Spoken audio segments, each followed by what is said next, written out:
Je vais être témoin au milieu de ma génération, annoncer ta parole, éclairer le peuple qui te cherche, témoigner de ton amour à tout ce monde découragé, apporter ta guérison, Seigneur, tous les cœurs qui sont blessés, redire au monde que tu es bon, Seigneur. Bien-aimés dans le Seigneur, je vous salue au nom de notre Seigneur Jésus-Christ. C'est toujours un plaisir pour moi de vous rencontrer à travers ce programme d'évangélisation. Nous bénissons le Seigneur qui nous donne la force et la santé afin que nous puissions être fidèles, nous aussi, semaine après semaine, à ce programme d'évangélisation. Merci à vous tous qui êtes abonnés. Merci à vous tous qui nous suivez de façon régulière. Merci surtout à tous ceux et celles qui prennent le temps non seulement de commenter, de liker, mais surtout de partager le lien avec d'autres personnes. C'est tout ce que nous vous demandons. Nous prenons le temps de prier pour vous. Nous prenons le temps de préparer l'enseignement pour vous. Alors, tout ce que nous vous demandons, c'est vraiment de partager le lien avec un plus grand nombre. Et vous allez voir pourquoi à travers cet enseignement. Alors, vraiment que la grâce de Jésus notre Seigneur, l'amour de notre Papa du ciel et la communion du Saint-Esprit puissent être votre lot au quotidien. Alors, cette semaine, je me propose de méditer avec vous alors sur un sujet, j'estime que c'est très très important que nous puissions sortir de nos habitudes. Nous avons besoin d'être bousculés dans notre façon d'être chrétien. Dans ce temps qui sont le nôtre, on ne peut plus se contenter d'aller à l'église, on ne peut plus se contenter de réciter son chapelet, on ne peut plus se contenter de faire ceci, cela. Nous avons besoin de faire encore et encore et encore. Et encore, c'est très très important. Je pense qu'il est temps que nous ayons dans l'âme, n'est-ce pas, cet esprit d'éveil et de réveil spirituel. Nous devons en faire une préoccupation. Le pape François parle beaucoup de chrétiens et disciples missionnaires. La notion de mission, missionnaire, c'est pas d'abord une notion de voyager par-ci par-là. C'est vraiment l'âme de quelqu'un qui porte la mission de Jésus-Christ. Et qu'est-ce que la parole de Dieu nous dit? Que, en fait, Dieu a aimé et il est préoccupé. Donc, il veut que tous les hommes parviennent à la connaissance de la vérité et soient sauvés. Dieu veut que tous les humains parviennent à la connaissance de la vérité et soient sauvés. Le désir profond de Dieu, c'est que tous les hommes, toutes les femmes soient sauvées. Mais où est Dieu? Comment Dieu peut-il rejoindre tous les hommes et toutes les femmes pour qu'ils reçoivent le salut? Sinon que par nous, qui sommes son corps. Dieu n'a pas d'autre bouche que notre bouche à nous. Dieu n'a pas d'autre corps que notre corps ici sur la terre, parce qu'il est esprit. Il a besoin de nous. Il a besoin de toi, mon frère, ma soeur. Il a besoin de nous. Il veut que tous les hommes parviennent. Quand tu te contentes simplement d'écouter ton émission et de garder pour toi, tu entres en contradiction avec cette pensée de Dieu. Il veut que tous les humains parviennent à la connaissance de la vérité et soient sauvés. Donc, pour que les humains parviennent à la connaissance de la vérité et soient sauvés, il faut que nous puissions développer une nouvelle mentalité que j'appelle la mentalité des sentinelles. Alors donc, le thème que je vous propose aujourd'hui, c'est vraiment acquérir la mentalité des sentinelles chez les chrétiens. Vraiment, c'est très très important que nous puissions acquérir la mentalité de sentinelle. Pendant longtemps, nous étions toujours branché sur notre nombril. Et maintenant, je pense que Dieu veut que nous puissions être des chrétiens adultes, des chrétiens responsables, que chacun à son niveau puisse prendre le relais et faire quelque chose. Je le dis tout le temps, si tu ne peux pas aller à la vitesse d'un avion, alors va à la vitesse d'un train. Si tu ne peux pas aller à la vitesse d'un train, va à la vitesse d'une voiture. Si tu ne peux pas aller à la vitesse d'une voiture, alors va à la vitesse d'une bicyclette. Et si tu ne peux pas aller à la vitesse d'une bicyclette, va à la vitesse de quelqu'un qui marche à pied. Marche à pied. Si tu ne peux pas courir, marche. Et si tu ne peux pas marcher, rampe. Rampe, pourvu que tu puisses bouger. Nous devons bouger.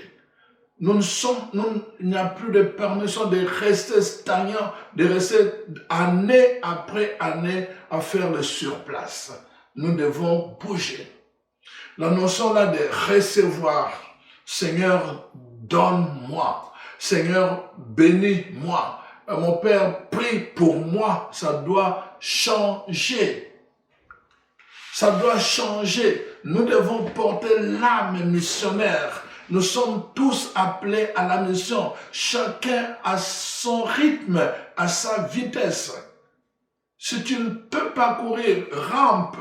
Mais pourvu que tu bouges, que tu mets la main dans la patte de la mission, ayant à l'âme de la mission, devenons, n'est-ce pas, et acquérons cette mentalité de sentinelle. Je parle de chrétiens.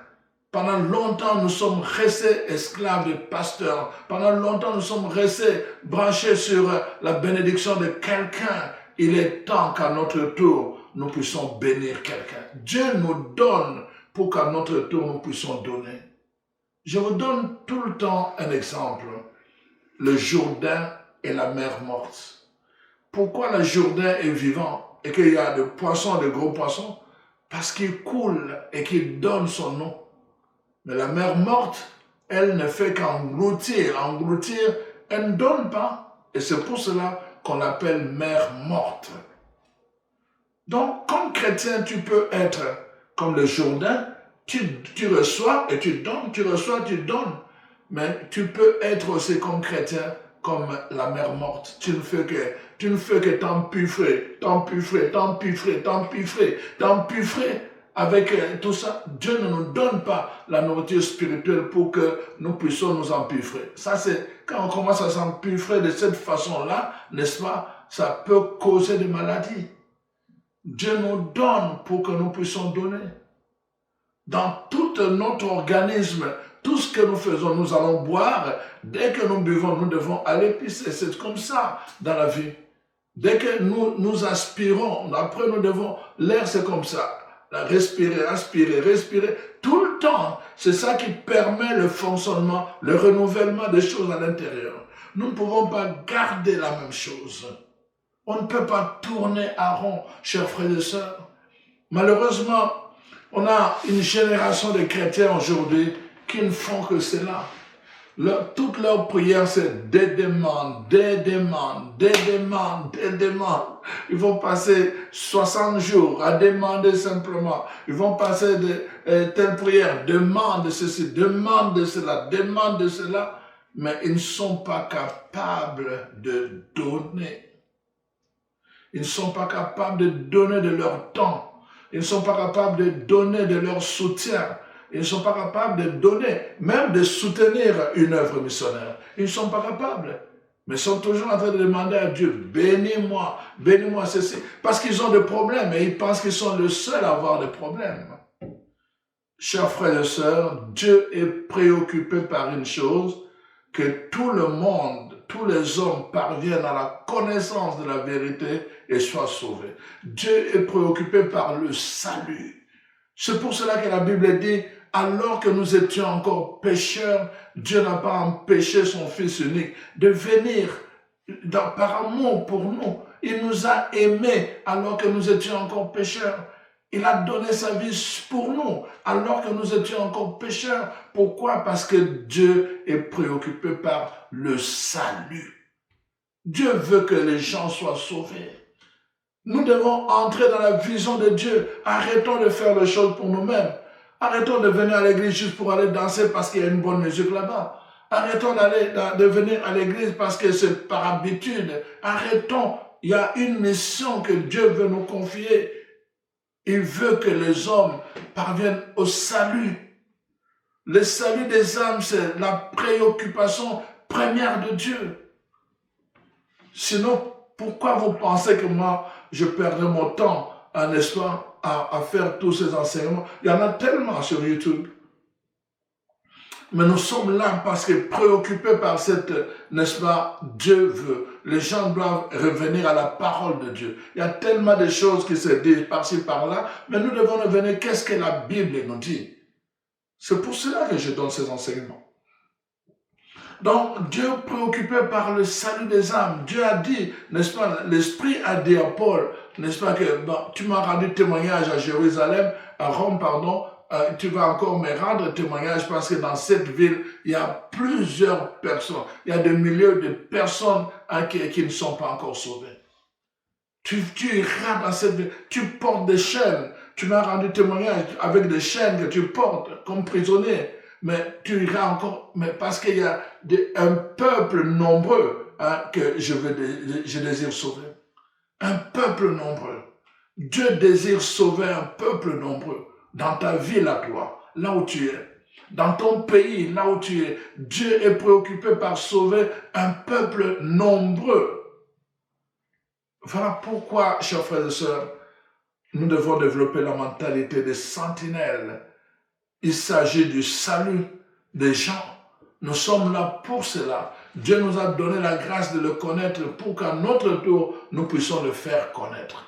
La première évangélisation dans l'Ancien Testament, dans l'Église naissante, s'est faite non pas avec des théologiens, ça s'est fait avec des croyants qui allaient, des commerçants. Ils allaient de village en village pendant qu'ils allaient faire leur commerce. Ils parlaient de leur foi. Ils parlaient de Jésus. Les premières conversions ont eu lieu dans de telles circonstances. Chacun a fait sa part. Parfois une seule personne, parfois toute une ville. Dans Actes des Apôtres, chapitre 8, on montre Philippe, n'est-ce pas, qui fait des miracles. Et toute une ville vient pour donner sa vie à Jésus. Mais en même temps, l'Esprit va le faire partir dans le désert. Juste une personne, un Éthiopien, qui avait besoin de salut. Lui aussi, tous les hommes. Peut-être Dieu va t'envoyer à une seule personne. Peut-être Dieu va t'envoyer à un grand groupe, peut-être à une ville entière. Mais selon l'Esprit de Dieu, tu dois être bien disposé pour que vraiment tu ouvres la bouche, mais aussi pour que tu apprennes à te mettre à genoux pour prier en faveur de ce peuple que Dieu veut sauver. Dieu veut que ce peuple parvienne au salut, qu'il soit sauvé, qu'il parvienne à la vérité. Mais tu dois te mettre à genoux pour prier en faveur de ce peuple. La parole de Dieu nous parle de la vie chrétienne.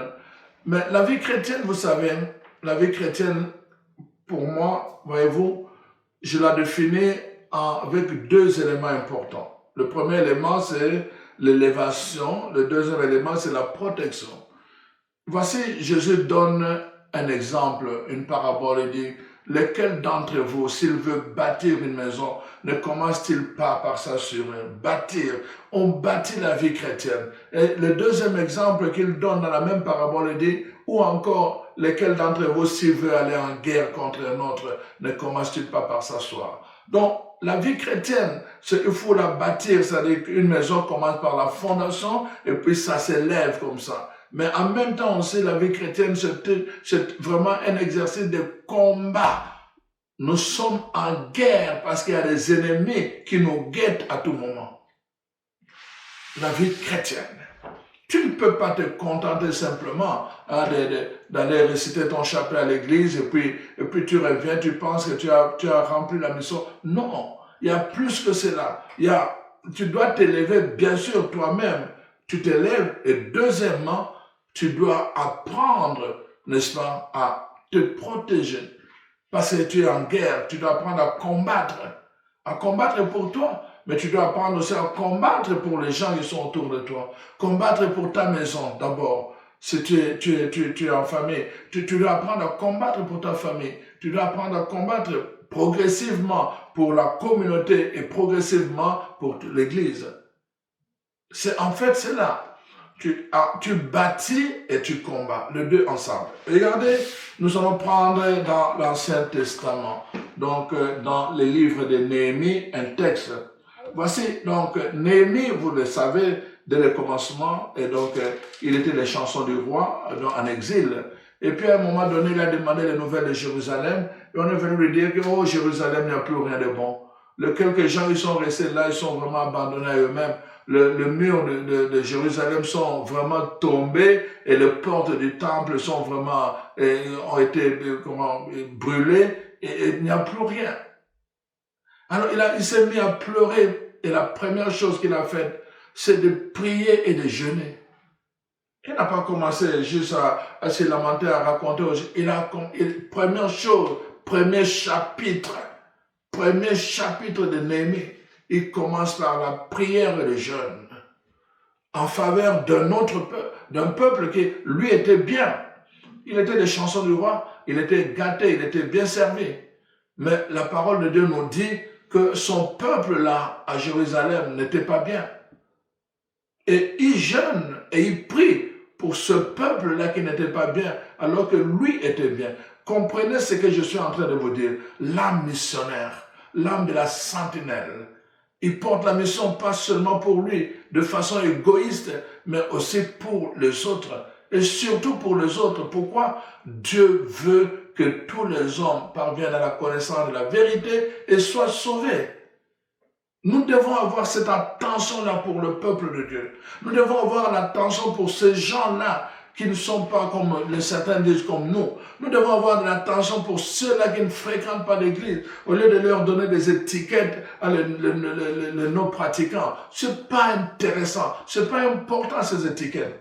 Les enfants de Dieu qui ont l'âme missionnaire, eux, ils savent le secret. C'est dans la prière, le jeûne, ils se mettent à prier pour ces gens-là. Dieu veut ces gens qui se lèvent comme ça, une génération capable de voir la misère du monde, comme Dieu a vu la misère de son peuple, et il a décidé d'intervenir. Des gens qui sont capables de voir la misère du peuple, parce qu'ils n'ont pas Dieu. Quand le peuple n'a pas Dieu avec lui, il y a une misère spirituelle que ces gens-là peuvent voir, parce qu'ils portent l'âme missionnaire en eux. Nous avons besoin de retrouver cela. L'âme des sentinelles. Nous ne pouvons plus nous contenter de nos affaires simplement personnelles. J'avais dit dans d'autres capsules, on a tendance tout le temps à dire chacun pour soi, Dieu pour tous. Je suis en train de vous dire que ce n'est pas biblique cet adage. Ce n'est pas biblique. Nous ne pouvons pas dire chacun pour soi, Dieu pour tous.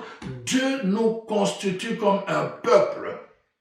La parole de Dieu dans le Nouveau Testament nous dit nous sommes comme un corps. Quand il y a un membre qui est malade, tout le corps est malade. Vous n'aurez pas la paix si les gens autour de vous, vous ne les mettez pas en paix. Vous n'aurez pas la paix si les autres, vous les traitez mal. Vous n'aurez pas la paix, vous serez toujours vous-même, vous n'allez pas dormir en paix parce que vous allez les considérer comme vos ennemis. Vous n'aurez pas la paix. Nous avons besoin les uns des autres de prier les uns pour les autres, de veiller les uns sur les autres, si nous voulons avoir la paix nous-mêmes, et si nous voulons être en sécurité, nous avons besoin de cela. Dieu, chacun pour soi, non, nous sommes un peuple, nous sommes un corps, nous sommes solidaires, tous ensemble. Tous ensemble, nous devons développer cette mentalité-là, que les affaires de ceux-là, on a vu tout ce que ça porte. Aujourd'hui, écoutez, on est en train de détruire la forêt d'Amazon. Le monde entier est en train d'avoir peur parce qu'on détruit cette forêt, l'oxygène du monde entier va être compromis.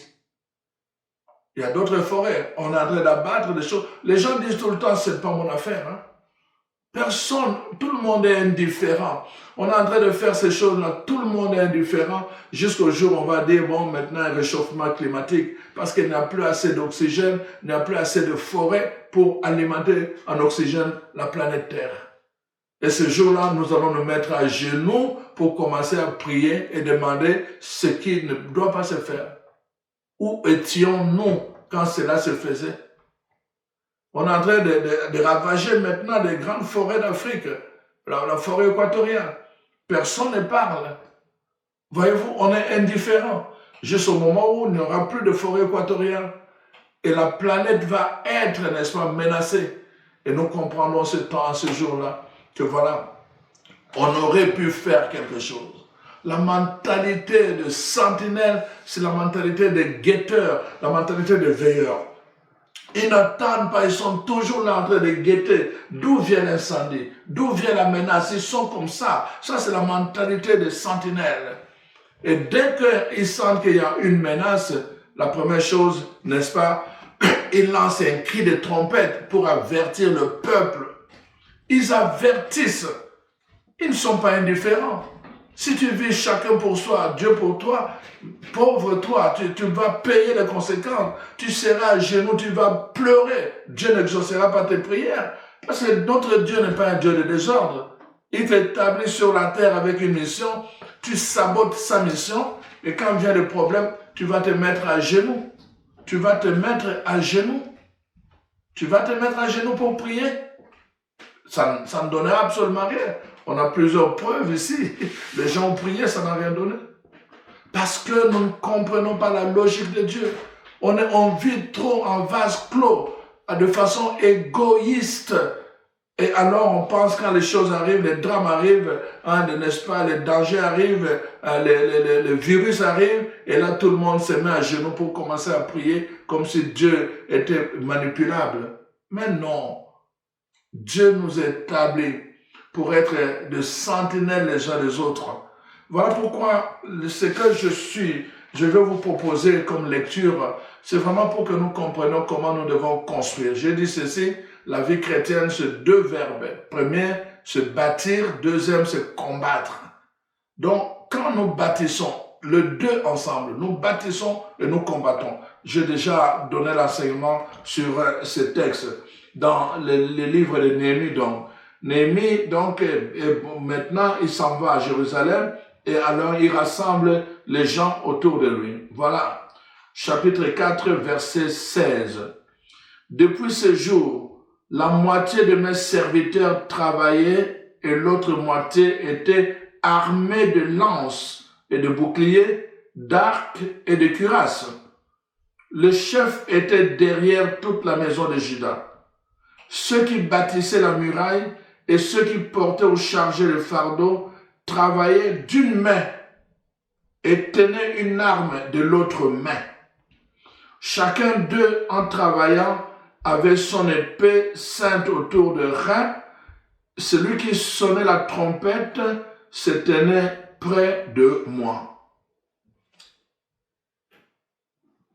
Voyez-vous, chers frères et sœurs, donc la façon de travailler pour bâtir le mur de Jérusalem, la façon dont tu dois travailler pour bâtir le mur de ta vie chrétienne, toujours le deux.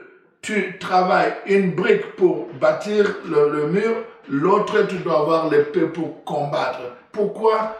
La parole de Dieu nous donne la réponse. Pourquoi il devait faire cela? Parce que, voici ce que la Bible dit, les ennemis, Sabalat, Tobija, les Arabes et les Ammonites et les Absodéens furent très irrités en apprenant que la réparation des murs avançait et que des brèches commençaient à se fermer. Ils se liguèrent tous contre pour venir attaquer Jérusalem et lui causer des dommages. Les ennemis se mettent toujours ensemble.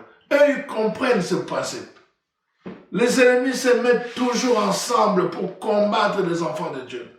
Mais les enfants de Dieu se divisent. Les enfants de Dieu se combattent entre eux. Les enfants de Dieu travaillent de façon égoïste, chacun pour soi, et ils pensent que Dieu peut être pour tout le monde avec cette théorie-là. Non, ça c'est pas biblique cette théorie.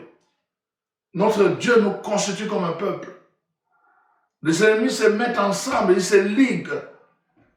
Et nous, voilà pourquoi Dieu veut vraiment nous rappeler cette mentalité qui doit nous habiter en tant que chrétiens, chrétiennes. la mentalité des sentinelles, les gens qui veillent les uns sur les autres, les gens qui veillent sur la situation dégradante, les gens qui veillent sur les persécutions, les dangers qui peuvent guetter la vie de toute une population. Nous parlons ici dans la dimension spirituelle.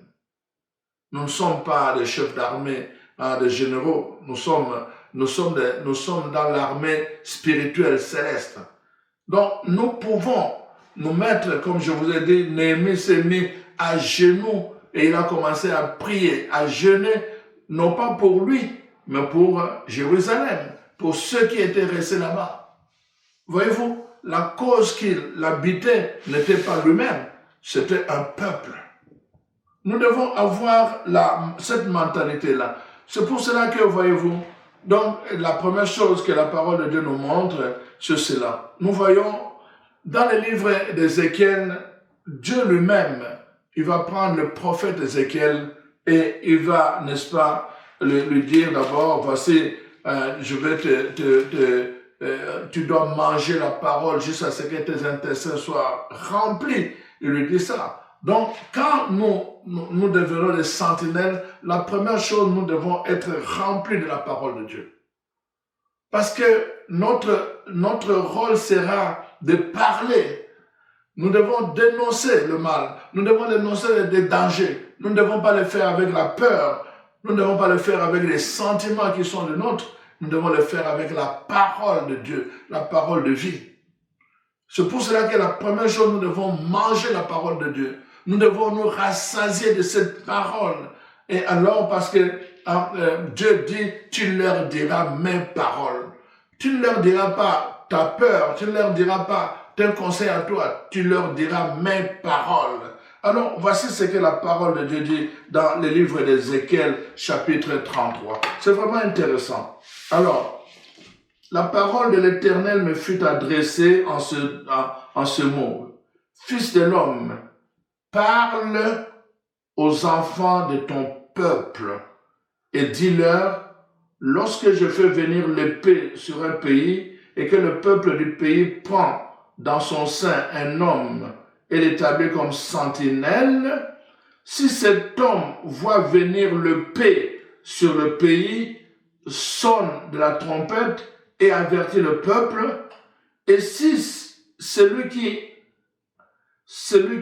entend le son de la trompette ne se laisse pas avertir et que l'épée vienne le surprendre, son sang sera sur sa tête. Il a entendu le son de la trompette et ne s'est pas laissé avertir, alors son sang sera sur lui. S'il se laisse avertir, il sauvera son âme. Si la sentinelle voit venir l'épée et ne sonne pas la trompette, et si le peuple n'est pas averti, et que l'épée vienne enlever à quelqu'un la vie, celui-ci périra à cause de son iniquité, mais je demanderai son sang à la sentinelle. Waouh! Frères et sœurs, je ne sais pas si vous comprenez.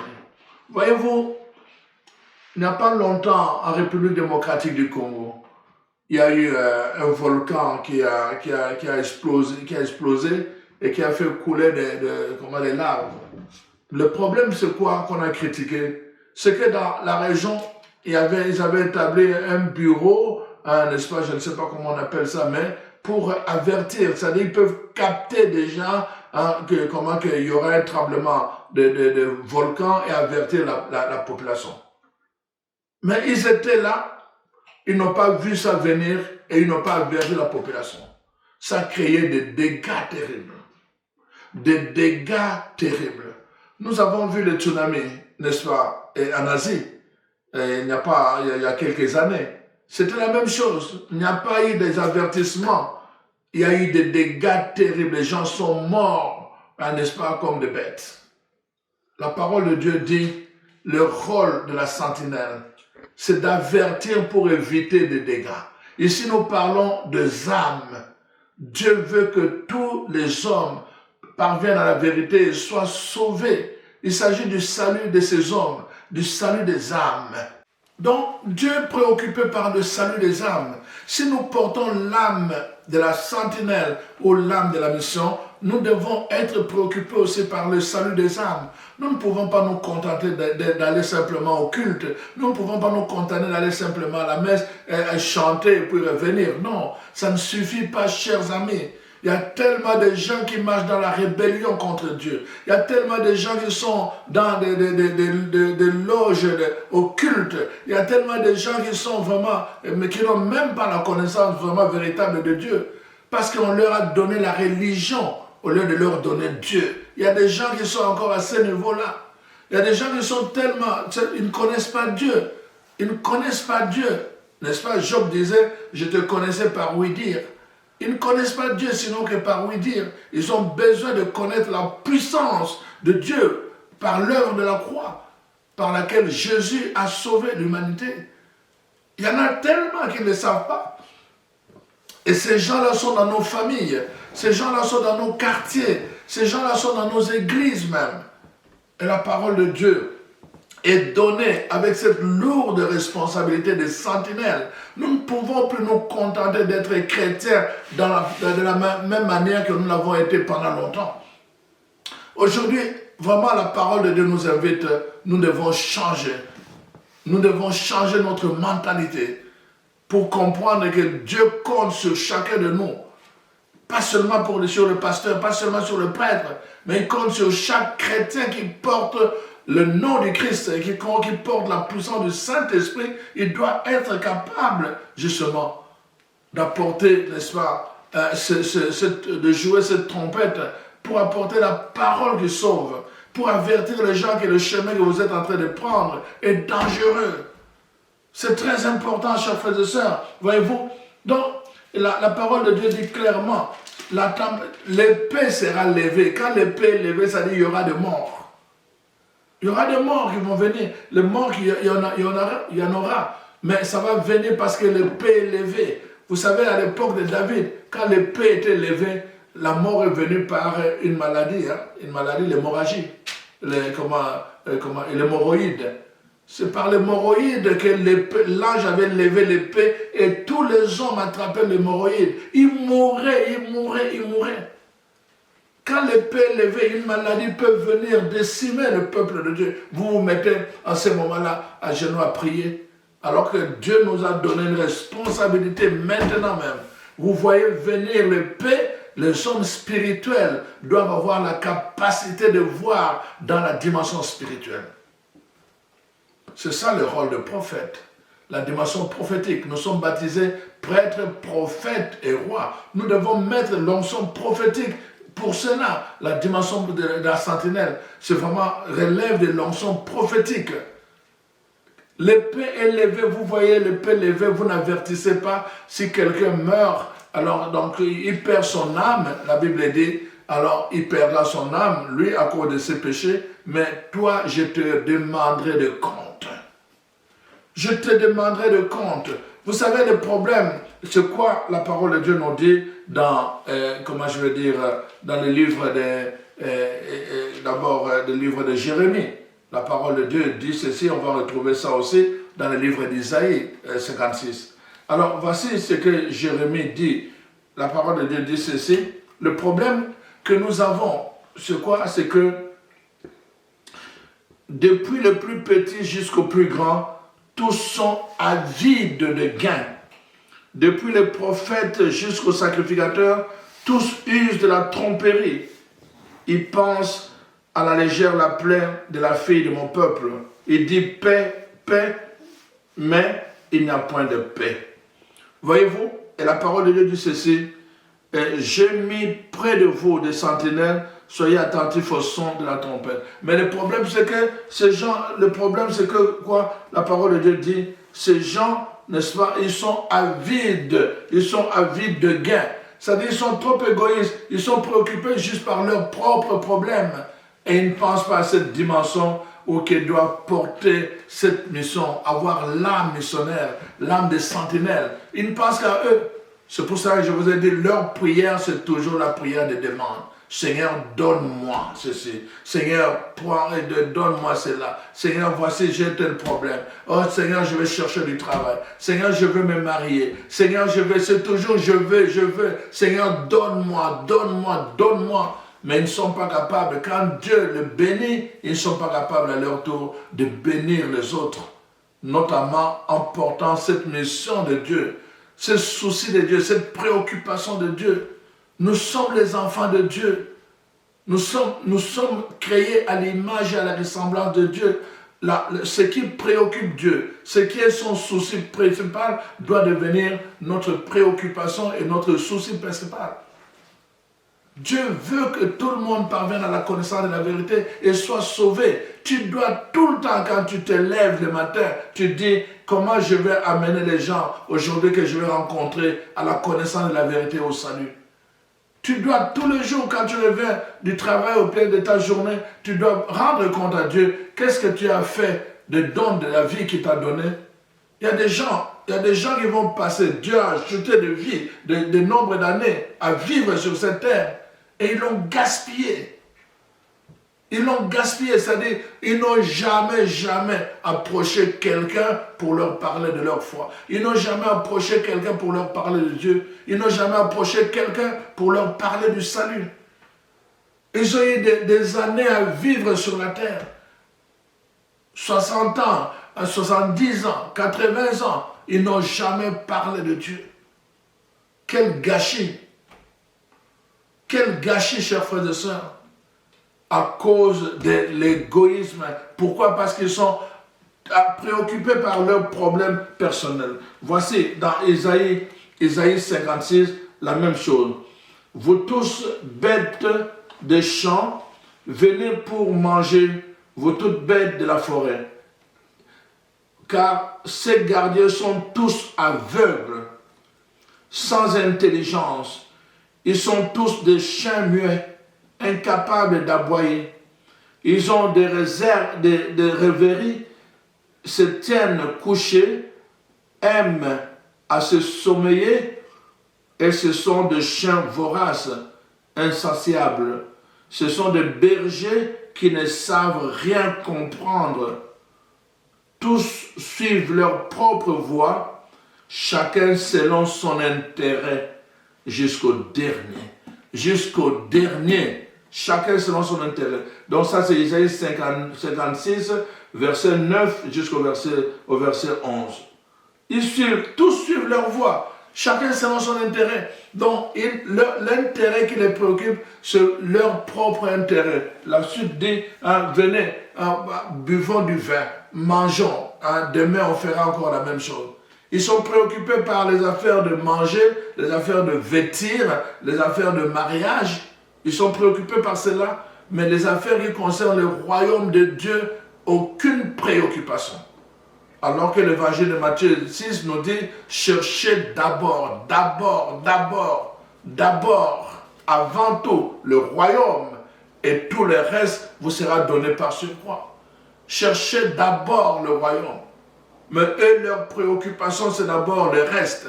C'est d'abord le manger, c'est d'abord le vêtir, c'est d'abord le travail, c'est d'abord le mariage. Et puis, le royaume, c'est toujours un second plan.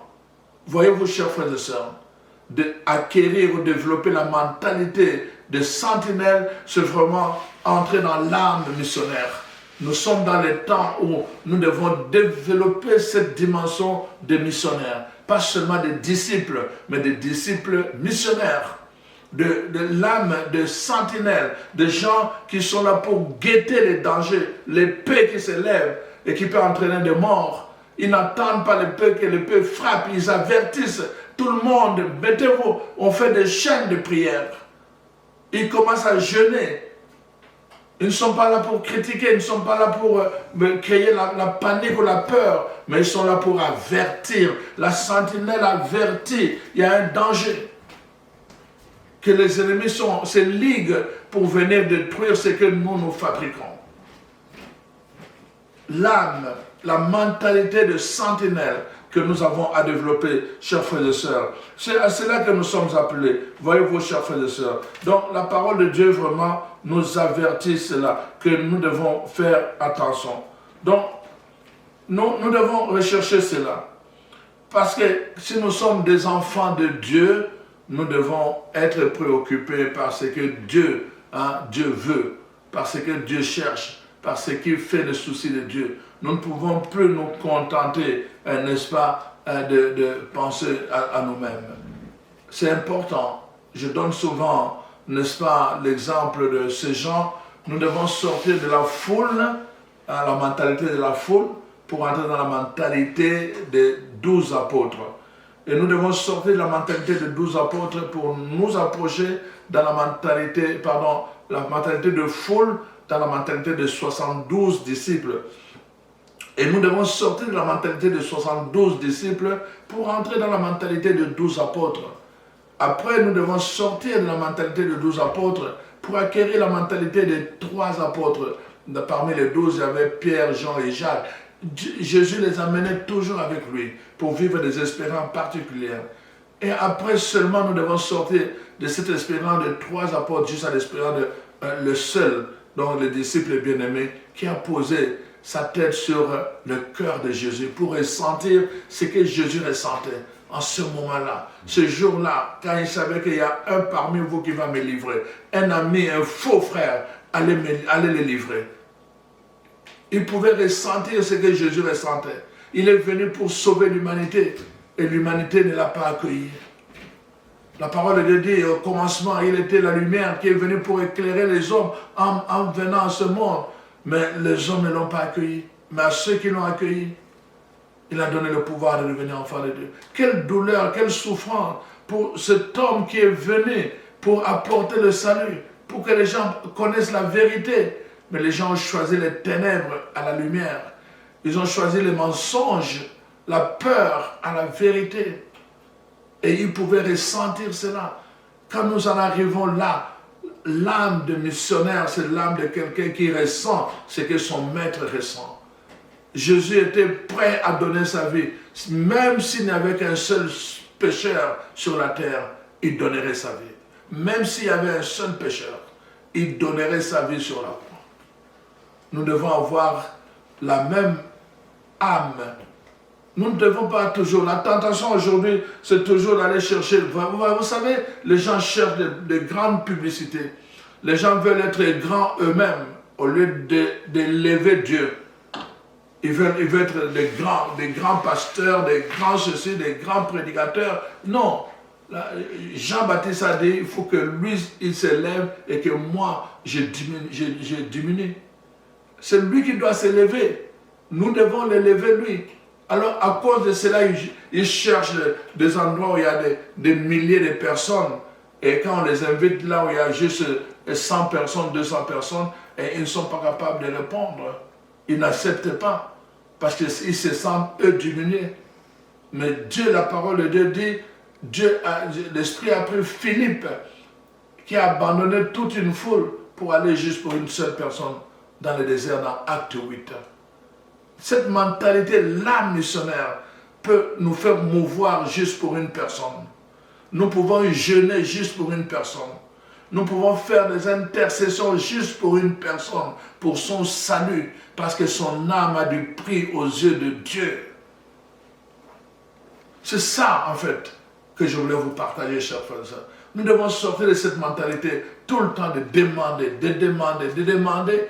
Commençons. Quand nous apprenons à prier pour les autres, quand nous apprenons à porter l'âme missionnaire en nous, l'âme de sentinelle en nous, et que nous comprenons que Dieu compte sur nous, et que nous mettons nos prières égoïstes à côté pour nous préoccuper d'abord du peuple.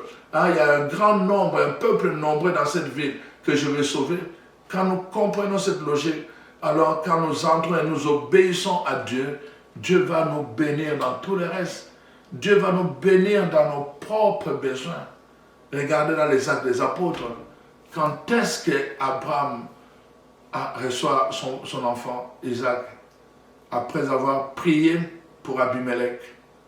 Dans le livre de Genèse, chapitre 20, Abraham prie pour Abimelech. Abimelech n'avait pas d'enfant. Dieu lui dit, prie pour lui et je lui accorderai. Abraham prie et qu'est-ce qu'il lui demande? lui-même n'avait pas encore d'enfant. Lui-même n'avait pas encore d'enfant. Dieu lui avait fait la promesse que je ferai de toi le père d'une grande multitude. Il n'avait pas encore d'enfant. Pourtant, il prie pour Abimelech et il demande à Dieu de le bénir pour qu'il ait un enfant. Lui-même n'en avait pas encore, mais sa prière est tournée vers quelqu'un d'autre. Il prie pour Abimelech que Dieu puisse lui donner la fécondité, qu'il ait un enfant. Chapitre 20 et au chapitre 21 du livre de Genèse, la parole de Dieu nous dit, et quelque temps après, Sarah tomba enceinte. Dieu le bénit dans la même œuvre qu'elle a accomplie en demandant la fécondité pour un autre homme qui n'avait pas d'enfant.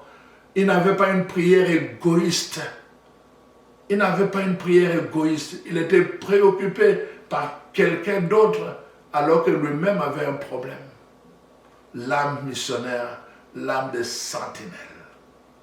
Chers frères et sœurs, il est temps que nous puissions faire ce passage-là, acquérir cette nouvelle mentalité.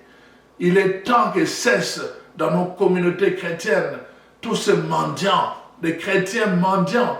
Nous avons besoin de chrétiens qui ont l'âme missionnaire, qui ont une mentalité de sentinelle. Nous avons besoin vraiment que par-ci, par-là, vraiment, se lève une nouvelle génération de gens qui portent à cœur le projet de Dieu.